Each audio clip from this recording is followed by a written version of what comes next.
ಎಲ್ಲರಿಗೂ ನಮಸ್ಕಾರ. ನಕ್ಷತ್ರ ಜ್ಯೋತಿ ಯೂಟ್ಯೂಬ್ ಚಾನಲ್ಗೆ ಸ್ವಾಗತ. ಯಾರೆಲ್ಲ ನನ್ನ ಜ್ಯೋತಿಷ್ಯದ ವಿಡಿಯೋಗಳನ್ನು ಹೊಸದಾಗಿ ನೋಡುತ್ತಿದ್ದೀರಾ, ನನ್ನ ಚಾನೆಲನ್ನು ಸಬ್ಸ್ಕ್ರೈಬ್ ಮಾಡಿ. ಬನ್ನಿ, ಇಂದು ನಾವು ಜ್ಯೋತಿಷ್ಯದ ಮೂಲಕ ಯಾವ ವೃತ್ತಿಯಿಂದ ಲಾಭ ಪಡೆಯುವುದು ಎನ್ನುವುದನ್ನು ತಿಳಿಯುತ್ತಾ ಹೋಗೋಣ. ಇವಾಗ ಹೇಗಾಗಿದೆ ಅಂದರೆ, ಉದ್ಯೋಗ ಸಿಗುತ್ತೆ, ಆದರೆ ಆ ಉದ್ಯೋಗದಲ್ಲಿ ನೆಮ್ಮದಿ ಇರಲ್ಲ, ಯಶಸ್ಸಿರಲ್ಲ. ಯಾಕಂದರೆ ಜ್ಯೋತಿಷ್ಯದ ಪ್ರಕಾರ ಹೋಗಿಲ್ಲ ಅಂದಾಗ ಆ ಥರ ಆಗುತ್ತೆ. ಜ್ಯೋತಿಷ್ಯದ ಪ್ರಕಾರ ಹೋಗೋದ್ರಿಂದ ಎಷ್ಟು ಯಶಸ್ಸು ಸಿಗುತ್ತೆ ಅಂತ ನಾವು ನೋಡೋದೇ ಆದರೆ, ಕುಟುಂಬದಲ್ಲಿ ಸಂತೋಷ ಇರುತ್ತೆ. ಕೆಲವರಿಗೆ ಏನಾಗುತ್ತೆ, ಕೆಲಸ ಇರುತ್ತೆ, ತೃಪ್ತಿ ಇರೋದಿಲ್ಲ. ಆ ತೃಪ್ತಿ ಸಂತೋಷ ಬೇಕು ಅಂದರೆ ನಾವು ಏನು ಮಾಡಬೇಕು ಅಂತ ನೋಡೋಣ. ನೀವು ಹೇಳ್ಬೋದು, ಕೆಲವರು ಉದ್ಯೋಗ ಇದೆ, ಅವ್ರು ಯಶಸ್ಸು ಕಂಡಿದ್ದಾರಲ್ಲ, ಅವರೆಲ್ಲ ಜಾತಕ ನೋಡಿಕೊಂಡೇ ಯಶಸ್ಸು ಕಂಡಿರ್ತಾರ. ಹೇಳೋಕ್ಕಾಗಲ್ಲ ಅಲ್ವಾ. ಅವ್ರು ಹೋಗಿರೋ ವೇಯಲ್ಲಿ ಅವರಿಗೆ ಕುಂಡಲಿಯಲ್ಲಿ ನೋಡದೇ ಇರೋ ರೀತಿಯೇ ಕೆಲಸ, ಆ ಕುಂಡಲಿ ತಕ್ಕ ಹಾಗೆ ಕೆಲಸ ಸಿಕ್ಬಿಟ್ಟು ಅವ್ರು ಯಶಸ್ಸು ಕಾಣ್ತಿರ್ಬೋದು. ಹಾಗೆ ಕುಂಡಲಿಯಲ್ಲಿನ ಗ್ರಹಗತಿಗಳಿಗೆ ಅನುಸಾರವಾಗಿ ಉದ್ಯೋಗದಲ್ಲಿ ವಿಫಲತೆಯನ್ನು ಕಾಣ್ತೀವಿ. ಆ ಕುಂಡಲಿ ಪ್ರಕಾರ ಹೋಗಿಲ್ಲ ಅಂದಾಗ ನಾವು ಏನು ಮಾಡುತ್ತೀವಿ ಅಂದರೆ, ಉದ್ಯೋಗದಲ್ಲಿ ವಿಫಲತೆ ಕಾಣ್ತೀವಿ, ಹಿನ್ನಡೆ ಕಾಣ್ತೀವಿ, ಯಶಸ್ಸಂತೂ ಸಿಗೋದೇ ಇಲ್ಲ. ಕೆಲವೊಮ್ಮೆ ನಮ್ಮ ಕುಂಡಲಿಯಲ್ಲಿ ಆ ಥರ ಇಲ್ಲ ಅಂದಾಗ, ಅದಕ್ಕಾಗಿ ನಮ್ಮ ಕುಂಡಲಿಯ ನವಾಂಶವನ್ನು ನೋಡಿಕೊಂಡು ವೃತ್ತಿ ಮಾಡಿದರೆ ಯಶಸ್ಸು ಕಾಣದಂಥ ಪಕ್ಕ. ನೋಡಿ, ಕುಂಡಲಿ ನವಾಂಶ ನೋಡಿಕೊಂಡು ಏನಾದ್ರು ವೃತ್ತಿ ಸ್ಟಾರ್ಟ್ ಮಾಡಿದರೆ ಪಕ್ಕ ನೀವು ಯಶಸ್ಸು ಕಾಣ್ತೀರ. ಜ್ಯೋತಿಷ್ಯ ಪ್ರಕಾರ ನವಾಂಶದ ದಶಮ ಅಧಿಪತಿಯಾದ ಲಗ್ನಾಧಿಪತಿ ಚಂದ್ರ ಮತ್ತು ಸೂರ್ಯ, ಈ ಮೂರರಲ್ಲಿ ಒಂದು ಫಲಶಾಲಿಯಾಗಿರುವ ಕಾರಣ ನೀವು ಯಾವುದೋ ತಪ್ಪು ಉದ್ಯೋಗದಲ್ಲಿರಬಹುದು. ನವಾಂಶವು ನೀವು ಕ್ಷೇತ್ರದಲ್ಲಿ ವೃತ್ತಿ ಮಾಡಬೇಕು ಎಂದು ನಿರ್ಧರಿಸುತ್ತೆ. ನೋಡಿ, ಬಲಶಾಲಿಯಾಗಿರೋ ಕಾರಣದಿಂದ ಹೀಗಾಗುತ್ತೆ. ಅದನ್ನು ಪರಿಗಣಿಸಿ ವೃತ್ತಿ ಜೀವನವನ್ನು ಪ್ರಾರಂಭಿಸಿದರೆ ಜೀವನದಲ್ಲಿ ಎಂದಿಗೂ ಹಣ ಮತ್ತು ಐಶ್ವರ್ಯಕ್ಕೆ ಯಾವುದೇ ಕೊರತೆ ಇರಲ್ಲ.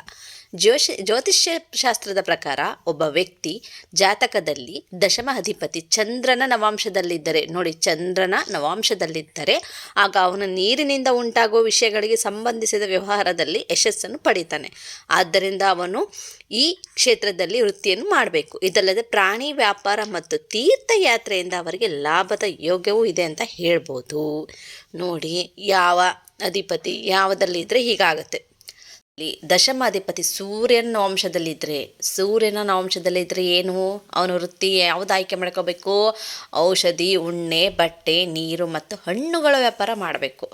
ಇದಲ್ಲದೆ ನೀವು ಮರ, ಧಾನ್ಯ ಮತ್ತು ಕೃತಕ ಆಭರಣಗಳ ವ್ಯಾಪಾರವನ್ನು ಸಹ ಮಾಡ್ಬೋದು. ನೋಡಿ, ನೆಕ್ಸ್ಟು ವ್ಯಕ್ತಿಯ ಜಾತಕದಲ್ಲಿ ದಶಮ ಅಧಿಪತಿ ಗುರುವಿನ ನವಾಂಶದಲ್ಲಿದ್ದರೆ, ಸೂರ್ಯ ಆಯಿತು, ಚಂದ್ರ ಆಯಿತು, ಈಗ ಗುರುವಿನ ನವಾಂಶದಲ್ಲಿದ್ದರೆ ಧಾರ್ಮಿಕ ಕಾರ್ಯಗಳ ಕಡೆಗೆ ಒಲವು ಹೆಚ್ಚಾಗುತ್ತೆ. ಇದರ ಹೊರತಾಗಿ ನೀವು ಈ ಕ್ಷೇತ್ರದಲ್ಲಿ ಉದ್ಯೋಗ ವ್ಯಾಪಾರ ಮಾಡಲು ಪ್ರಯತ್ನಿಸಿದರೆ ನಿಮಗೆ ಅಪಾರ ಯಶಸ್ಸು ಖಂಡಿತ ಸಿಗುತ್ತೆ, 100% ಸಿಗುತ್ತೆ. ನೋಡಿ, ಗುರುವಿನ ನವಾಂಶದಲ್ಲಿದ್ದಾಗ ಏನು ಮಾಡಬೇಕು, ನೀವು ಧಾರ್ಮಿಕ ಕ್ಷೇತ್ರದಲ್ಲಿ ನೀವು ಮುಂದುವರಿಬೇಕು. ಇದರ ಹೊರತಾಗಿ ನೀವು ಬೋಧಕನ ದಿಕ್ಕಿನಲ್ಲಿಯೂ ಮುಂದುವರಿಯಬಹುದು. ಇದಲ್ಲದೆ 10ನೇ ಮನೆಯ ಶುಕ್ರವು ನವಾಂಶದಲ್ಲಿದ್ದರೆ ಸ್ಥಳೀಯರು ಸಾಂಸ್ಕೃತಿಕ ಚಟುವಟಿಕೆಗಳಲ್ಲಿ ಹೆಸರು ಪ್ರಸಿದ್ಧಿಯನ್ನು ಪಡೆಯುತ್ತಾರೆ. ಪಕ್ಕ ನೋಡಿ, ಸಾಂಸ್ಕೃತಿಕ ಚಟುವಟಿಕೆಗಳಲ್ಲಿ ಹೆಸರು ಪ್ರಸಿದ್ಧಿಯನ್ನು ಪಡೆಯುತ್ತಾರೆ ಅಂತಲೇ ಹೇಳ್ಬೋದು. ಈ ರೀತಿ ನೀವು ಯಾವ ಕೊಂಡಲಿಯಲ್ಲಿ ಯಾವ ರೀತಿ ಇದೆ ಅಂತ ನೋಡಿ ನೀವು ಮಾಡುತ್ತಾ ಹೋದರೆ ತುಂಬ ಯಶಸ್ಸು ಸಿಗುತ್ತೆ ಅಂತಲೇ ಹೇಳ್ಬೋದು. ಉದ್ಯೋಗದಲ್ಲಿ ಯಾವುದೇ ಕಾರಣಕ್ಕೂ ಯಶಸ್ಸು ಸಿಗ್ತಿಲ್ಲ ಅಂತಂದರೆ ಈ ಕೆಲಸನ ಫಸ್ಟ್ ಮಾಡಿ ನೋಡಿ. ನಿಮ್ಮ ಜಾತಕ ಕೊಂಡಲಿಯಲ್ಲಿ ಯಾವುದನ್ನ ಆಯ್ಕೆ ಮಾಡ್ಕೊಂಡ್ರೆ ಹೇಗೆ ಅಂತ ಕೊಟ್ಟಿರ್ತಾರೆ, ಅದನ್ನು ನೋಡ್ಕೊಂಡು ನೀವು ಮುಂದೆ ನಡೆದ್ರೆ ಖಂಡಿತ ಯಶಸ್ಸು ಸಿಗುತ್ತೆ. ನೋಡಿ, ಮುಂದಿರಿ ಇದೇ ರೀತಿ. ಆಗ ಎಲ್ಲರಿಗೂ ಉದ್ಯೋಗದಲ್ಲಿ ಯಶಸ್ಸು ಸಿಗಬೇಕು ಅಂತ ಕನಸಿರುತ್ತೆ, ಆದರೆ ಸಿಗ್ತಾ ಇರಲ್ಲ. ನೀವು ಈ ರೀತಿ ಮಾಡಿ ನೋಡಿದರೆ ಮಾತ್ರ ಪಕ್ಕ ನೀವು ಯಶಸ್ಸು ಕಾಣ್ತೀರಾ. ನೀವು ಒಂದು ಸಲ ನೋಡಿ, ನಿಮ್ಮ ಜಾತಕ ಕೊಂಡಲ್ಲಿ ತೆಗ್ಸ್ರಿ ನೋಡೋಣ, ಯಾಕೆ ಸಿಗಲ್ಲ, ಎಲ್ಲ ಕಡೆ ಸಿಗುತ್ತೆ. ನೋಡಿ ಮಾಡಿ. ಧನ್ಯವಾದಗಳು.